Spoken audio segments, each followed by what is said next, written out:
حضرت ابو ہریرہ رضی اللہ تعالی عنہ سے روایت ہے کہ میں نے رسول اللہ صلی اللہ علیہ وسلم کو فرماتے ہوئے سنا کہ جب نماز کھڑی ہو جائے تو تم اس کے لیے دوڑتے ہوئے نہ آؤ، آرام سے معمول کی چال چلتے ہوئے آؤ اور سکینت اختیار کرو۔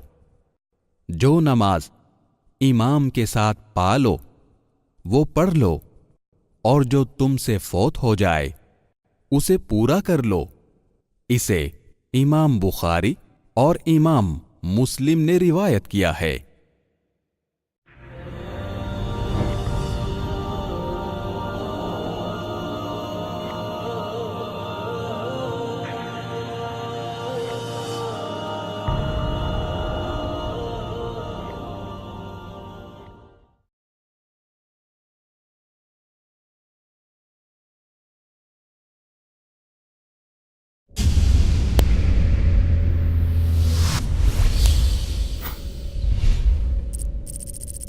اپنے کیبل یا ڈی ٹی ایچ آپریٹر سے آئی پلس ٹی وی آج ہی ڈیمانڈ کریں۔ I plus T V free to air اور انڈین رجسٹرڈ چینل ہے۔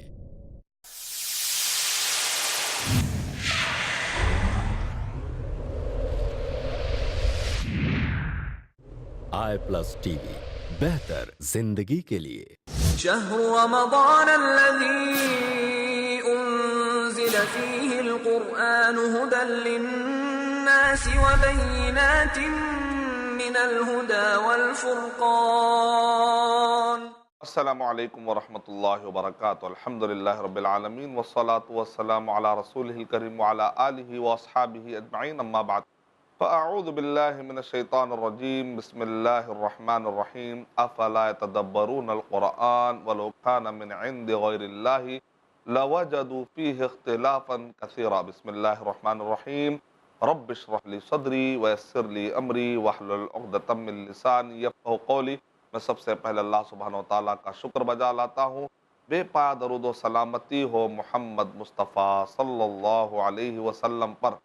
محترم ناظرین کرام، گزشتہ کئی ایپیسوڈ سے لگ بھگ 17 ایپیسوڈ میں میں نے آپ کے سامنے قرآن مجید کو سمجھنے کے لیے جو اہم علوم ہیں وہ علوم کی تشریح آپ کے سامنے، کئی علم وہ جو درکار ہے، مکی مدنی صورتیں کیا ہوتی ہے، محکمات اور متشابہات کیا ہے، قرآن مجید کے جو نام ہیں ان کی جو گہرائی ہے، اس کا معنی اور مطلب، اور قرآن مجید پر اعتراضات کے جوابات کیسے دینا چاہیے، ان سارے ٹاپک پر میں نے گفتگو کرنے کی سعادت حاصل کی تھی۔ انشاءاللہ آج میں آپ کے سامنے اس بارے میں گفتگو کروں گا کہ جو قرآن مجید کی تفسیر، تعویل، اس کا معنی اور مطلب کیا، تفسیر بالماثور، تفسیر بالرائے المحمود، تفسیر الرائے المضمون، یعنی اس کے بارے میں چند معلومات آپ کے سامنے دینے کی سعادت حاصل کروں گا انشاءاللہ۔ جو تفسیر بالماثور ہے، یعنی نبی اکرم صلی اللہ علیہ وسلم کی طرف سے جو ہم کو تفسیر ملتی ہے، اس کے بعد صحابہ اکرام سے جو ہمیں تفسیریں ملتی ہیں، تابعین سے جو ہمیں تفسیریں ملتی ہیں، ظاہر بات ہے ان تفسیروں کا بڑا اعلیٰ مقام ہوگا۔ جیسے جیسے تفسیر عہد نبوی سے قریب ہوگی اس کی اہمیت زیادہ ہے۔ قرآن مجید کی تفسیر نبی اکرم صلی اللہ علیہ وسلم نے اگر کر دی ہے تو ظاہر بات ہے اس کے بعد کی تفسیر کسی اور کے لینے کی گنجائش نہیں ہے۔ اگر صحابی کی تفسیر نبی اکرم صلی اللہ علیہ وسلم کی تفسیر سے ٹکراتی ہے تو پھر ہم نبی اکرم صلی اللہ علیہ وسلم کی تفسیر کو مقدم کریں گے۔ کیوں؟ سورہ حجرات نمبر 49 کی آیت نمبر 1 میں اللہ تعالیٰ ارشاد فرما رہے ہیں، یا ایھا الذین آمنوا لا تقدموا بین یدی اللہ ورسولہ، اے وہ لوگو جو ایمان لائے ہو اللہ اور اس کے رسول کے آگے مت بڑھو۔ ہم نے کلمہ پڑھا ہے لا الہ الا اللہ محمد رسول اللہ کا، تو نبی اکرم صلی اللہ علیہ وسلم بحیثیت مفسر، علماء کرام نے کہا کہ وہ 3 طریقے سے مفسر ہوتے ہیں۔ وہ کیسے؟ یا تو آپ نے قولی اعتبار سے تفسیر کی ہوگی، یا تو آپ نے عملی اعتبار سے تفسیر کی ہوگی، یا تو آپ نے اخلاقی اعتبار سے تفسیر کی ہوگی۔ یعنی نبی اکرم صلی اللہ علیہ وسلم قول سے بتا دیں گے کہ اس آیت کا معنی یہ ہے۔ جیسے سورہ انعام نمبر 6 کے آیت نمبر 82 میں ظلم کا معنی صحابہ کرام کو پتہ نہیں چل رہا تھا، تو نبی اکرم صلی اللہ علیہ وسلم نے ارشاد فرمایا ظلم سے مراد شرک ہے۔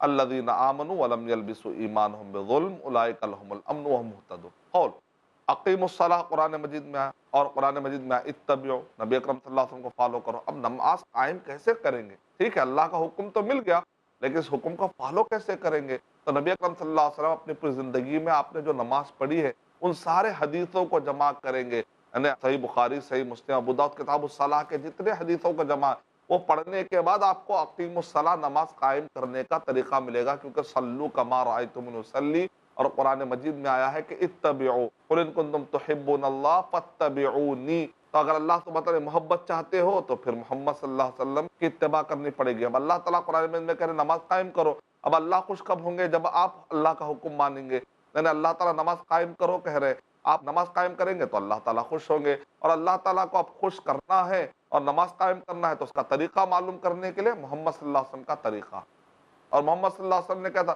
تو پورے صلاح کے اگر آپ حدیثیں پڑھ رہے ہیں تو مطلب دراصل یہ ہے کہ قرآن مجید میں اقیم الصلاح کا جو آیت آئی ہے اس آیت کو سمجھنے کے لیے آپ کو صلاح کی مکمل حدیثیں پڑھنی پڑے گی۔ اور وَأَتِمُّ الْحَجَّ وَالْعُمْرَةَ لِلَّهِ، قرآن مجید میں ہے کہ حج اور عمرہ پورا کرو۔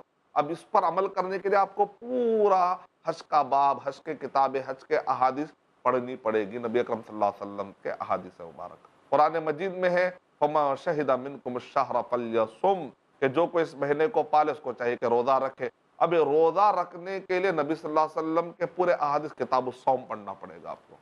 قرآن مجید میں اللہ تعالیٰ نے کہا خُذْ مِنْ أَمْوَالِهِمْ صَدَقَةً تُطَهِّرُهُمْ، سورہ توبہ نمبر 9 کے آیت نمبر 103 میں کہ اے نبی اکرم صلی اللہ علیہ وسلم ان سے آپ مال لیجئے، زکوٰۃ دے، وَآتُوا الزَّکاۃ، قرآن مجید میں زکوٰۃ دو کہا گیا۔ اب اللہ کے اس حکم کی تعمیل کرنا ہے، اب کتاب الزکاۃ، ابواب الزکاۃ، نبی اکرم صلی اللہ علیہ وسلم کے زکوٰۃ سے متعلق جو احادیث آپ کو پڑھنا پڑے گا، وہ پڑھنے کے بعد جو مفہوم آئے گا، جو معنی مطلب نبی اکرم صلی اللہ علیہ وسلم نے بتایا ہے، وہ پورے کیا ہو جائیں گے، عملی طور پر ان آیتوں کی تشریح ہو جائے گی۔ تو آپ نے دیکھا بعض لوگ کہتے ہیں کہ نبی اکرم صلی اللہ علیہ وسلم سے تفسیریں بہت کم ملتی ہیں، لہٰذا ہم جو چاہے تفسیر نکال لیں گے، تو بات ایسی نہیں ہے۔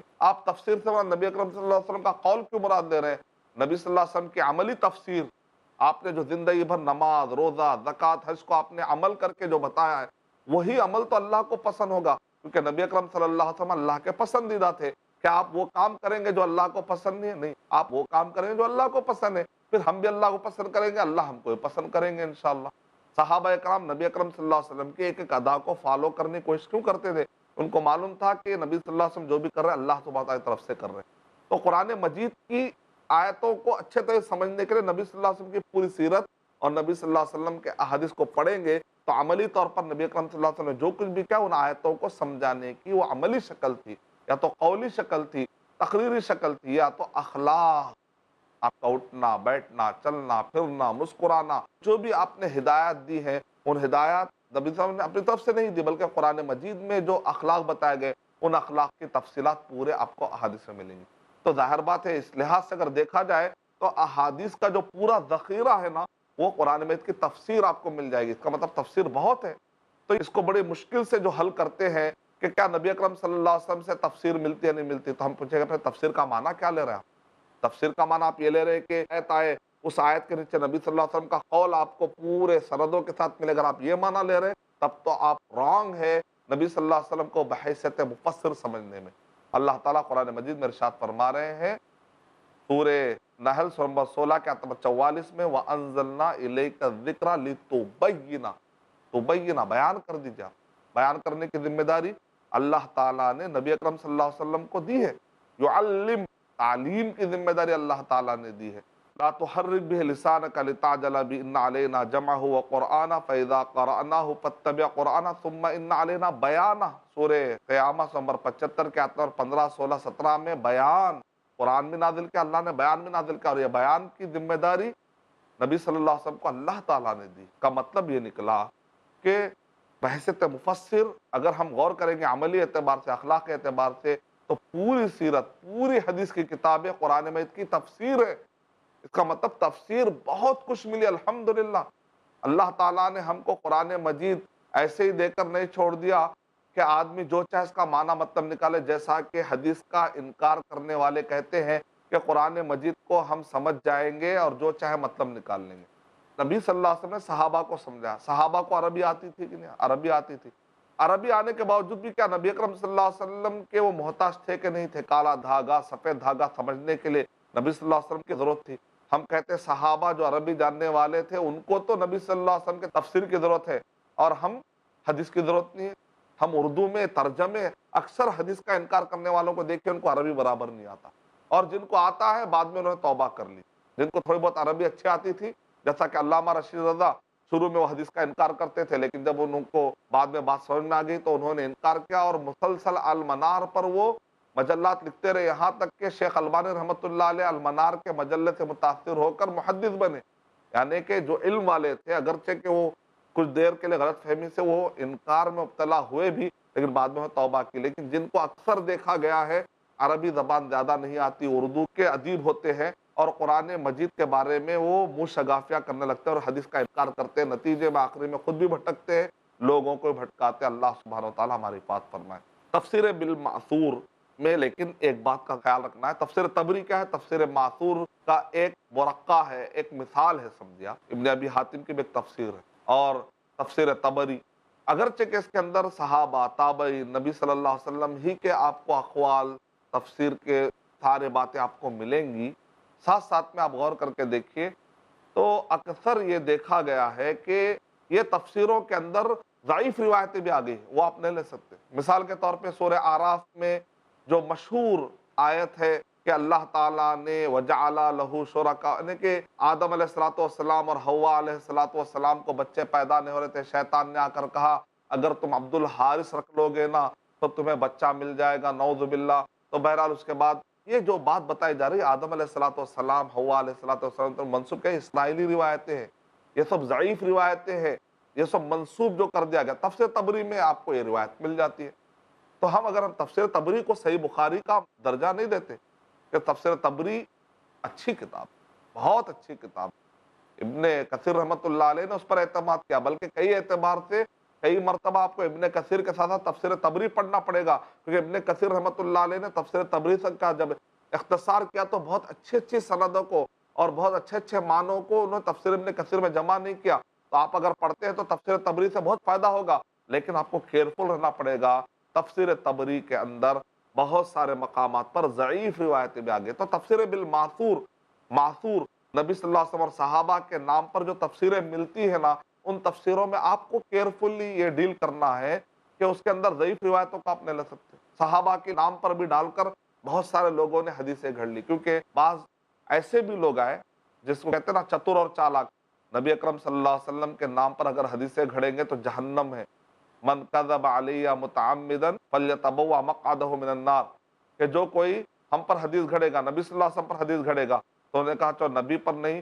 البتہ ابن عباس رضی اللہ عنہ کا نام بھی بڑا اچھا ہے، اسٹینڈرڈ. تو بعض لوگوں نے ابن عباس رضی اللہ تعالیٰ کے نام پر اقوال گھڑ دیے. جیسے ابھی آپ بازار میں جو اردو میں تفسیر ہے، تفسیر ابن عباس، انہوں نے ابن عباس کی طرف منسوب جتنے ہیں علم، غلم، صحیح، ضعیف، من گھڑت، مناکر، سب جمع کر دیے. ابن تیمیہ رحمۃ اللہ علیہ کے شاگردوں کے زمانے کے ہیں. یہ لغت کے اندر تو ان کی کافی خدمات ہے، لیکن تفسیر کے اندر ان مرجع کی حیثیت نہیں ہے.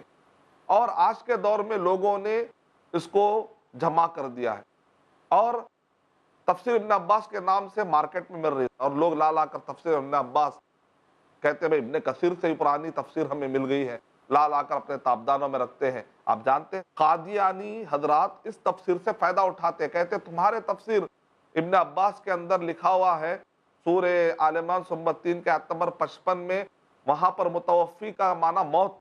یعنی ابن عباس کی روایتوں سے پتہ چلتا ہے کہ عیسیٰ علیہ السلام مر چکے، جبکہ صحیح عقیدہ ہے کہ عیسیٰ علیہ السلام نہیں مرے، وہ زندہ ہے آسمانوں میں. متوفی کا معنی ہے اخذ السیوافیہ، کسٹڈی میں لے لینا، یعنی مضبوطی سے عیسیٰ علیہ السلام کو پکڑا گیا اور آسمان میں ان کو لے لیا گیا. موت دینے کا معنی نہیں ہے. تو قرآن مجید میں توفی ہمیشہ موت کے معنی میں نہیں آتا، جیسا کہ اللہ یتوفی الانفس حین موتہا، کہ جب آدمی سو جاتا ہے تو اس وقت پر بھی اللہ سبحانہ وتعالی روحوں کو لے لیتے ہیں. لیکن کیا ہر نیند کو آپ موت کہیں گے؟ ہاں، اللہ فیصلہ کرتا ہے اس کے بعد تو وہ آدمی مر جاتا ہے. شہر رمضان الذی انزل فیہ القرآن. بیٹیاں زحمت ہیں یا سراپا رحمت، بہنیں مصیبت ہیں یا سراپا خیر و برکت، بیویاں کیسے بنیں گی راحت اور ماں کے قدموں تلے کیسے ملے گی جنت. آدم کی بیٹیاں، شیخ شمیم فوزی کے ساتھ دیکھیے اسلام میں کیوں ہے عورت کا بلند مقام، ہر بدھ دوپہر 3:30 بجے اور رات 9:30 بجے صرف آئی پلس ٹی وی پر. بہتر زندگی کے خوش اخلاقی، ملنساری، آداب و احترام کی عادت اور صرف اللہ ہی کی عبادت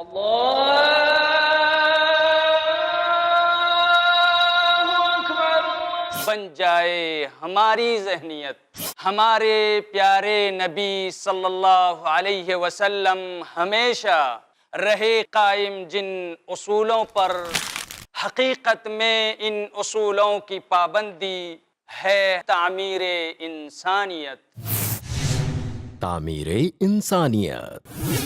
دیکھیے شیخ عبداللہ الکافی المحمدی کے ساتھ قرآن اور حدیث کی روشنی میں انسان کو بیدار کر کے اس کی انسانیت کو تعمیر کرنے کا بہترین پروگرام، ہر جمعرات دوپہر 3 بجے اور رات 9 بجے، صرف i+TV پر، بہتر زندگی کے لیے۔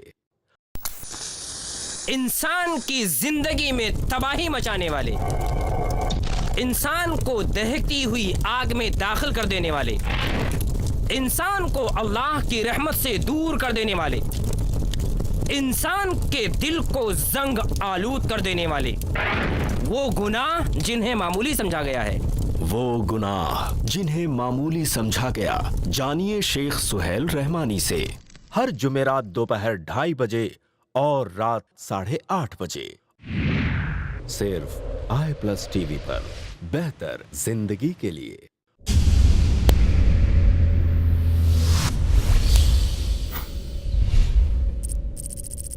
اپنے کیبل یا DTH آپریٹر سے i+TV آج ہی ڈیمانڈ کریں۔ i+TV فری ٹو ایئر اور انڈین رجسٹرڈ چینل ہے۔ شهر رمضان الذي انزل فيه القرآن۔ بعض ایسے بھی لوگ آئے جس کو کہتے ہیں نا چتر اور چالاک، نبی اکرم صلی اللہ علیہ وسلم کے نام پر اگر حدیثیں گھڑیں گے تو جہنم ہے۔ من کذب علی متعمدا فلیتبوأ مقعدہ من النار، کہ جو کوئی ہم پر حدیث گھڑے گا، نبی صلی اللہ علیہ وسلم پر حدیث گھڑے گا، تو انہوں نے کہا چلو نبی پر نہیں، البتہ ابن عباس رضی اللہ عنہ کا نام بھی بڑا اچھا ہے اسٹینڈرڈ، تو بعض لوگوں نے ابن عباس رضی اللہ تعالیٰ کے نام پر اقوال گھڑ دیے۔ جیسے ابھی آپ بازار میں جو اردو میں تفسیر ہے، تفسیر ابن عباس، اصل میں یہ فیروز آبادی کی تفسیر ہے۔ انہوں نے ابن عباس رضی اللہ عنہ کی طرف منسوب جتنے ہیں علم غلم صحیح ضعیف من گھڑت مناکر سب جمع کر دیے۔ ابن تیمیہ رحمۃ اللہ علیہ کے شاگردوں کے زمانے کے ہیں۔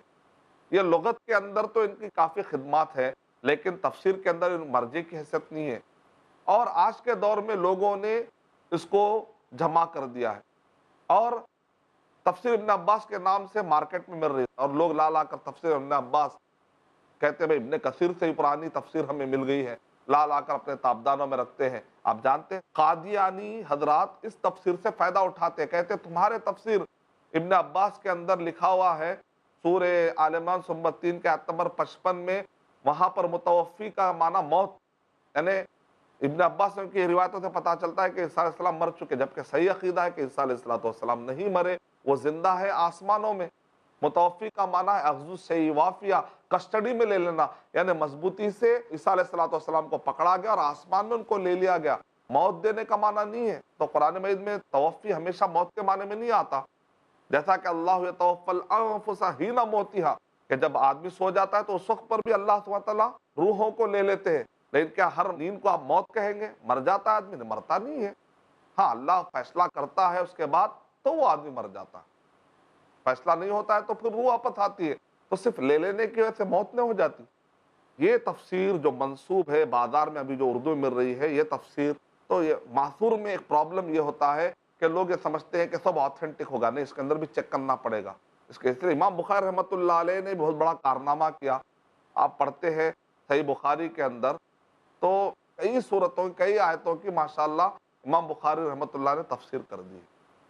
ایسے اس طریقے سے آتھینٹک، بعد میں ابن کثیر رحمۃ اللہ علیہ نے کافی چھان پھٹک کی، کیونکہ اسرائیلی روایتوں کو نکالنا، من گھڑت اور ضعیف روایتوں نکالنا بہت بڑا کام، اس کے لیے محدثانہ شان کی ضرورت تھی۔ اللہ تعالیٰ نے ابن کثیر رحمۃ اللہ علیہ سے وہ کام لیا، اللہ تعالیٰ نے الحمدللہ۔ اب مدینہ یونیورسٹی میں وہاں کے ماسٹر جو PhD کے رسالے آ رہے ہیں، اس کے اندر کئی روایتیں جو ابن عباس رضی اللہ تعالیٰ عنہ کی ہے ان کو الگ جمع کر کے الگ رسالے آ رہے ہیں، انشاءاللہ اگر وہ ترجمے ہو جاتے ہیں تو بڑا فائدہ مند ہے انشاءاللہ۔ اسی طرح دکتور حکمت بشیر نے التفسیر الصحیح اس تفسیر کے اندر جو 4 جلدوں میں ہے، کئی آسان طریقے سے ابن عباس رضی اللہ تعالیٰ عنہ کے صحیح جو تفسیر کے روایات ہیں انہوں نے اس تفسیر میں جمع کر دیے. اس کو بھی الگ سے جمع کر دیا جائے تو ابن عباس رضی اللہ تعالیٰ کی ایک مکمل تفسیر جمع ہو سکتی ہے. بہرحال تفسیر بالماثور کے ساتھ ساتھ اب آئیے تفسیر بالرائے. رائے کا معنی رائے کا دخل، جائز بھی ہو سکتا ہے ناجائز بھی ہو سکتا. رائے المحمود، رائے المذموم. محمود مانے اچھا، مذموم مانے برا. برا کب ہوتا ہے؟ جب قرآن سے ٹکرا رہا ہے فہم، تو ہم کہیں گے یہ غلط ہے. ایک آدمی قرآن و حدیث میں اپنی طرف سے کچھ بھی سوچ کر بول دے رہا ہے تو نہیں، پہلے قرآن کو نبی صلی اللہ علیہ وسلم اور صحابہ کرام نے جیسا سمجھا ہے ویسا سمجھیں گے. اور جو عربی کا مشہور اور معروف معنی مطلب جو صحابہ اور نبی صلی اللہ علیہ وسلم کے زمانے میں لیا گیا وہ معنی جو لیا جا رہا ہے، آپ کے پاس بھی وہ معروف اور مشہور ہو. ایسا نہیں کہ کوئی نادر کوئی معنی مطلب لے کر اپنے بات نکال رہا ہو. تو یہ سب غلط طریقے ہیں. ضعیف روایتیں غلط طریقے ہیں. نبی صلی اللہ علیہ وسلم سے ٹکراؤ غلط طریقہ ہے. لغت کا اپنے طرف سے کوئی نیا معنی نکال لینا غلط طریقہ ہے.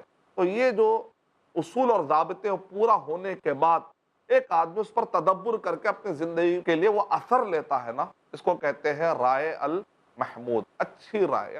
تفسیر بالرائے المحمود میں یہ ہوتا ہے کہ اس کے اندر کبھی رائے دیتے دیتے کبھی حدود پلہان دیے جاتے ہیں اور کبھی غلو ہوتا ہے. جیسا کہ تفسیر القرطبی، یہ قرطبہ کے رہنے والے تھے، آپ جانتے ہیں قرطبہ یہ اسپین کا ایریا ہے. اور اسپین کے اندر ایک وقت پر ایسا تھا کیونکہ بنو عباسیہ کی حکومت سے بچتے ہوئے عبد الرحمن الداخل جب جہاں پر داخل ہوئے تو اسپین ایک معنی میں مسلمانوں سے الگ تھلگ ہو چکا تھا. اور ایک لمبی مدت تک رہتے رہتے وہاں پر ایسا ہوا کہ فلسفے کا غلبہ ہوا اور تعویلات کا غلبہ ہوا، یہاں تک کہ ابن حزم رحمۃ اللہ علیہ جو اسپین کے رہنے والے تھے اور اسی طریقے سے تفسیر قرطبی جو قرطبہ کے رہنے والے تھے، تو وہاں پر تعویلات کا غلبہ تھا. وہاں کے معاشرے سے متاثر ہو کر اس تفسیر کے اندر کچھ تعویلات کی باتیں آ گئی اللہ کے ناموں اور صفتوں میں خاص طور سے. تو قدیم جو نبی صلی اللہ علیہ وسلم اور صحابہ کرام تابع تابعین کے زمانے میں جو عقیدہ تھا وہ عقیدہ قرطبہ تک اسپین تک برابر پہنچ نہیں پایا. یہی وجہ ہے کہ اسماء و صفات کے باب میں ابن حزم رحمۃ اللہ علیہ سے بھی چوک ہوئی. شیخ بن باز رحمۃ اللہ علیہ کہتے ہیں کہ ابن حزم رحمۃ اللہ علیہ عقیدے میں جہمی تھے، جہمی. اور جبکہ وہ مسائل میں ظاہری تھے، قیاس کے قائل نہیں تھے، عقل نہیں لڑاتے تھے. جو قرآن و صحیح حدیث میں ظاہر میں مطلب نکلتا تھا اس کو لے لیتے تھے. تو شیخ بن باز رحمۃ اللہ علیہ نے فرمایا کاش کہ ابن حزم رحمۃ اللہ علیہ عقیدے میں ظاہری ہوتے اور مسائل میں مجتہد ہوتے تو بہتر تھا، لیکن وہ عقیدے میں مجتہد ہو گئے اور مسائل میں ظاہری ہو گئے. تو بہرحال علماء کرام نے کہا ان کو کہتے ہیں معذور، یعنی معاشرے کی وجہ سے، سوسائٹی کی وجہ سے کچھ شبہات داخل ہو جاتے، یہ حقیقت میں جانتے بوجھتے نہیں کر رہے. اس وجہ سے ابن حزم رحمۃ اللہ علیہ کو، امام قرطبی رحمۃ اللہ علیہ کو ہم گمراہ نہیں کہیں گے، یہ ہمارے علماء ہیں، ہم ان کی عزت کریں گے. لیکن ساتھ ساتھ میں تنبیہ کرتے علماء کرام کہ جب تفسیر قرطبی پڑھے یا ابن حزم رحمۃ اللہ علیہ کے کتابیں پڑھے تو عقیدے کے باب میں وہ جو تعویلات کرتے وہ نہ لے بلکہ دوسرے جو ان کے علوم سے فائدہ اٹھایا جائے. تو تفسیر قرطبی کے اندر ایسے کچھ جو نقص تھے، کمیاں تھی. اسی طرح تفسیر رازی میں بھی بعض اوقات جیسا کہ کہتے ہیں تفسیر رازی کے بارے میں کہ وہ مسائل اٹھاتے تھے نقد میں اور مسائل کا حل قرضے کے طور پر رکھتے تھے، رہن کے طور پر، یعنی بعد میں مسائل حل کریں گے. مسائل اٹھانے میں بڑے ماہر تھے لیکن حل کرنے میں اتنے چست نہیں تھے. لیکن ابن کثیر رحمۃ اللہ علیہ نے ایک کارنامہ یہ کیا کہ تفسیر طبری اور تفسیر ابن ابی حاتم میں جو کمزوریاں تھیں ان روایتوں کو چھان پھٹک کر کے اس میں سے صحیح لے لیا. اور تفسیر قرطبی اور تفسیر رازی میں جو رائے کی غلطیاں، تعویلات کی غلطیاں تھے اسماء و صفات کے باب میں، عقیدے کے باب میں، الحمدللہ وہ پاک کرنے میں کامیاب ہو گئے. ایک طرف رائے کو بھی پاک کیا، ماثور کو بھی پاک کیا. اس لیے تفسیر ابن کثیر کی بڑی اہمیت ہے. اس لیے تفسیر ابن کثیر جب آپ پڑھتے ہیں تو بہت بڑے تفاسیر کے خلاصے اس کے اندر آپ کو ملتے ہیں. اور آج کے دور میں اگر آپ سعودی عرب سے جو تفسیر احسن البیان یا سعودی عرب کے گورنمنٹ سے جو مجمع ملک فہد سے جو تفسیر چھپ رہی ہے جو فٹ نوٹ کے ساتھ، بڑی مفید تفسیر ہے، اس سے بھی آپ فائدہ اٹھا سکتے ہیں. بہرحال تفسیر کے حوالے سے کچھ باتیں میں آپ کے سامنے رکھنا چاہتا تھا. جو غلط قسم کی تفسیر ہے وہ ہے کہ آدمی عقل لڑائے یا سائنس کے موافق قرآن مجید کو لانے کی کوشش کرے، تو بہرحال ایسی جرت نہ کرے۔ جو سائنس کے جو فیکٹ ہیں اور قرآن مجید کے جو حقائق ہیں، ابن تیمیہ رحمۃ اللہ علیہ کہہ رہے ہیں کہ سلیم عقل اور صحیح نقل یعنی اسلام، جو صحیح طریقے سے جو اسلام قرآن اور صحیح حدیث میں ہے، وہ آتھینٹک اسلام، دونوں آپس میں کبھی بھی نہیں ٹکراتے۔ تو سائنس واقع فیکٹ ہونا چاہیے۔ بعض اوقات سائنس فیکٹ کہتے کہتے بعض اوقات یوٹرن لیتا ہے، تو کیونکہ سائنس کے اندر انسان کے نئے نئے ایجادات، کشافات، انسان کا اس کے اندر دخل ہے۔ بہرحال اگر وہ فیکٹ ہو، حقیقت میں اگر فیکٹ ہو، تو قرآن اور سائنس کے مسلمات کبھی بھی نہیں ٹکراتے۔ جو نظریات ہیں وہ یوٹرن لیتے رہتے ہیں، ہم نظریات کی میں بات نہیں کر رہا ہوں۔ تو بہرحال یہ سب چیزوں کا خیال رکھنا پڑے گا جب ہم جو بھی بات کرتے ہیں قرآن مجید کے تفسیر کے بارے میں، تو بڑا احتیاط کا معاملہ اپنانا چاہیے۔ علماء کرام کی نگرانی میں اس کو پڑھنا چاہیے۔ اور فہم کے معاملے میں نے آپ کو بتایا، تفسیر طبری جلد نمبر 1 اور صفحہ نمبر 75 میں ابن عباس رضی اللہ تعالیٰ نے جو کہا کہ قرآن مجید کی چند آیتیں جس کو عام آدمی، ایک جاہل آدمی بھی سمجھ پاتا ہے، جس کو عربی زبان نہیں بھی اگر ہو ترجمہ کر کے سمجھا جائے سمجھ میں آ جاتا ہے۔ کچھ آیتیں ایسے جس کو عربی آتی ہے وہ آسانی سے سمجھ لیتا ہے۔ کچھ آیتیں ایسے جس کو عالم ہی سمجھ پاتے ہیں، جن کے پاس قرآن اور صحیح حدیث کا وسیع علم ہو۔ اور کچھ آیتیں ایسی ہیں کہ اللہ کے علاوہ کوئی بھی نہیں جانتا۔